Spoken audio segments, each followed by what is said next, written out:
చేసుకోండి అని చెప్పి ఇవన్నీ వచ్చినాకనే మేము ముందు పోయినాం అధ్యక్ష. అయితే ఆ రోజు మా ఒక్కటే కాదు అధ్యక్ష, దేశంలో 39 ప్రాజెక్టులు ఉన్నాయి అధ్యక్ష. ఇంకా సబ్ క్రిటికల్లో 39 ప్రాజెక్టులు ఉన్నాయి అధ్యక్ష. ఇగో ఇది వాటి లిస్ట్ అధ్యక్ష. 39 ప్రాజెక్టులు అప్పటికి ఇంకా దేశంలో కావాల్సినవి ఉన్నాయి అధ్యక్ష. ఆర్టీపీపీ ఏదైతే రాజశేఖర రెడ్డి గారు ప్రారంభించిందో RTPP Rayalaseema thermal power station, అది మనకంటే ముందు ప్రారంభమైంది అధ్యక్ష. 2011లో ప్రారంభమైంది అధ్యక్ష. మన భద్రాద్రి పూర్తయ్యేంత వరకు కూడా పూర్తి కాలేదు అధ్యక్ష. మన భద్రాద్రి కమిషన్ అయినాక ఈ మధ్యకాలంలో అయింది అధ్యక్ష. ఇక వీరు ఏదైతే దాని మీద కూడా మంచి బ్రహ్మాండంగా విచారణ చేసుకోవచ్చు, ఏం అభ్యంతరం లేదు అధ్యక్ష. నేను సిద్ధంగానే ఉన్నాను అధ్యక్ష. దాంతోపాటు ఏదైతే ఛత్తీస్గఢ్కు సంబంధించి గౌరవ ముఖ్యమంత్రి గారు ప్రస్తావించిండ్రో, ఛత్తీస్గఢ్ పవర్ మీద కూడా 100% విచారణ చేయొచ్చు, ఏమి ఇబ్బంది లేదు. ఈఆర్సీ నిర్ణయం ప్రకారమే జరిగింది, అందులో సందేహం లేదు. మేము వెల్కమ్ చేస్తున్నాం అధ్యక్ష. అదేవిధంగా యాదాద్రికి సంబంధించి యాదాద్రి అయినా భద్రాద్రి అయినా మేము ఏదైతే కేటీపీపీని 48 నెలల్లో పూర్తి చేసినామో 800 మెగావాట్లు, అదే స్ఫూర్తితో వీటిని పూర్తి చేయడానికి మేము ఆ రోజు నిర్ణయం తీసుకున్నాం అధ్యక్ష. దురదృష్టవశాత్తు వైజాగ్కి సంబంధించిన ఒకటి కేసు వేసి దాన్ని ఆపినాడు అధ్యక్ష. దాంతో ఇబ్బందులు పడ్డాం. ఆ విషయం ఇదే సభలో భట్టి గారు, శ్రీధర్ బాబు గారు కూడా దానిపైన చాలాసార్లు మాట్లాడారు. చర్చ గౌరవ ముఖ్యమంత్రి గారు ఇంకో మాట అన్నారు, గతంలో ఎప్పుడు చర్చలు చేయడానికే సిద్ధపడలేదు అని.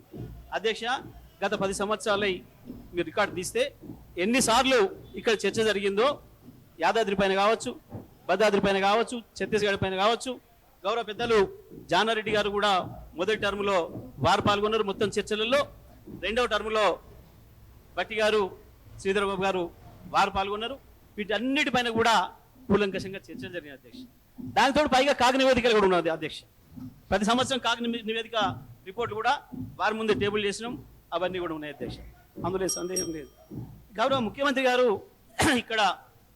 వారు ఇక్కడ లేకపోవడం వల్ల వారికి విషయం తెలిసి ఉండకపోవచ్చు, కానీ ఇతర సభలకు తెలుసు. ప్రభుత్వంలో ఉన్న విషయాలను ఎవరిని దాయడానికి అవకాశమే లేదు అధ్యక్ష, అందులో సందేహమే లేదు. మేము దానికి సిద్ధంగానే ఉన్నాం.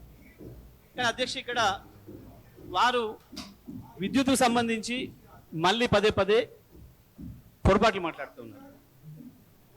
ఎక్కడైనా ఒక్కరోజు గౌరవ ముఖ్యమంత్రి గారు ఆ రోజు కూడా 2009లో 9 గంటల విద్యుత్ ఇస్తామని చెప్పి మీరు అధికారంలోకి వచ్చిండ్రు. ఎక్కడ కూడా విద్యుత్ అందుబాటులో రావడం లేదని ఇదే సభలో మాట్లాడిన రికార్డు కూడా ఉన్నాయి అధ్యక్ష.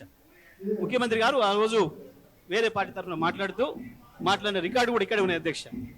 రికార్డు మేమే పేటెంటు, కరెంటుకు ఉచిత కరెంటు మేమే పేటెంట్ మాట్లాడుతున్నారు.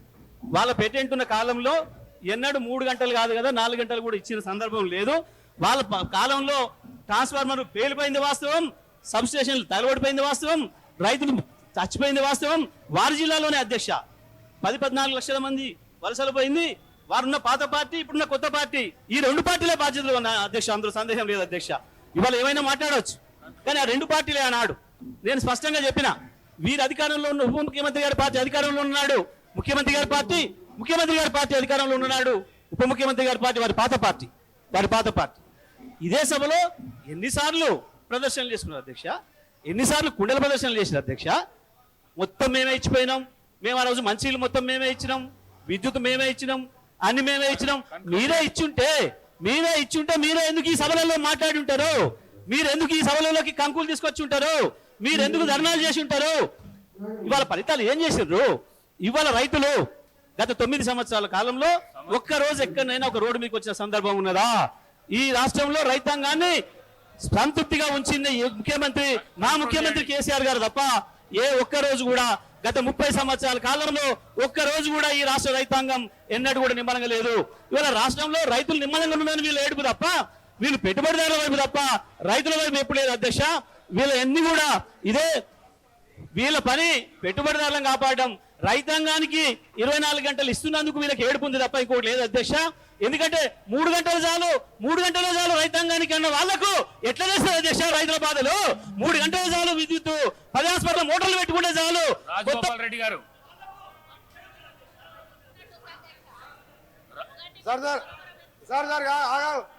రాజగోపాల్ రెడ్డి గారు సార్ ఫస్ట్ మా గౌరవ ముఖ్యమంత్రి గారికి ధన్యవాదాలు సార్. ఎందుకంటే జ్యుడిషియల్ ఎంక్వైరీకి క్లియర్ కట్గా వారి కోరిక మేరకు వారు వేసినందుకు అందులో రెండవ సార్ గౌరవ సభ్యులకు ఆయన పవర్ మినిస్టర్ ఉండే పేరు పవర్ లేని పవర్ మినిస్టర్ ఆయన మొత్తం నడిపించి ప్రభాకర్ రావు ఈయనకి ఏం తెలియదు అధ్యక్ష ఆ సబ్జెక్టే తెలియదు ఆయనకు యాదాద్రి ప్లాంట్లో సబ్ కాంట్రాక్టర్ ఆయన పవర్ మినిస్టర్ కాదు యాదాద్రి ప్లాంట్లో సబ్ కాంట్రాక్టర్ జ్యుడిషియల్ ఎంక్వైరీలో బయటపడుతుంది సార్ ఒకటి సార్ స్పీకర్ సార్ మీ అనుమతి సార్ నేను ఒకటే అడుగుతున్నా సార్ స్ట్రేట్ గా వారే పవర్ మిషన్ అని చెప్పుకున్నా సార్ అప్పుడు లాగ్ బుక్లు ఎందుకు తీసుకొచ్చి మీరు హైదరాబాద్ లో దాచిపెట్టిండు 24 కరెంట్ ఇచ్చే వారైతే నెంబర్ 1 సార్ ఆయన చెప్పింది ఇదే సబ్ క్రిటికల్ సూపర్ క్రిటికల్ మా గౌరవ ముఖ్యమంత్రి గారు చెప్పిన సార్ G2G అయినా సరే ఇవ్వడానికి వీలు లేదు నామినేషన్ మీద అది చాలా క్రిమినల్ చర్య అది దోపిడీ చర్య దాని మీద జ్యుడిషియల్ ఎంక్వైరీలో ఈ మంత్రి గారు పోతారు సార్ చెప్పకుండా పారిపోయిన ప్రభాకర్ రావు జైల్లోకి పోతాడు అందరు జైల్లోకి పోతారు సార్ అది పెద్ద కుంభకోణం అది 40,000 కోట్లు కాదు సార్ ఇంకా 10,000 50,000 కోట్లైనా సరే ఆ పవర్ ప్లాంట్ కాదు వీళ్ళ దోపిడీ కోసం తినడానికి పెట్టుకున్న ప్రాజెక్ట్ సార్ రెండవసారి చెప్పింది సార్ 19 అవర్స్ అంటారు సార్ వాళ్ళు 19 అవర్స్ మా రిపోర్ట్ లో పెట్టింది సార్ పీక్ అవర్స్ లో ఒకసారి 19 అవర్స్ సింగిల్ ఫేజ్ వచ్చినట్టు చెప్పింది సార్ రైతులకు 19 అవర్స్ ఎక్కడ పెట్టలేదు 19 అవర్స్ ఎక్కడ రాలేదు సార్ పీక్ అవర్స్ లో 19 అవర్స్ వచ్చినట్టు సెప్టెంబర్ మాసంలో వచ్చినట్టు చెప్పింది తప్ప 19 అవర్స్ ఎక్కడ చెప్పలేదు అందుకనే సార్ మీరు మా ఆయన గౌరవ ఎమ్మెల్యే గారు గౌరవ శాసనసభ్యులు ఆయన ఏం చెప్తున్నారు సార్ మంత్రి గారు ఇంత నీకు అర్థమవుతుంది రేపు జైల్లో పోయినాక అర్థమవుతుంది రేపు జగదీష్ రెడ్డి గారు సార్ మీరు ప్లీజ్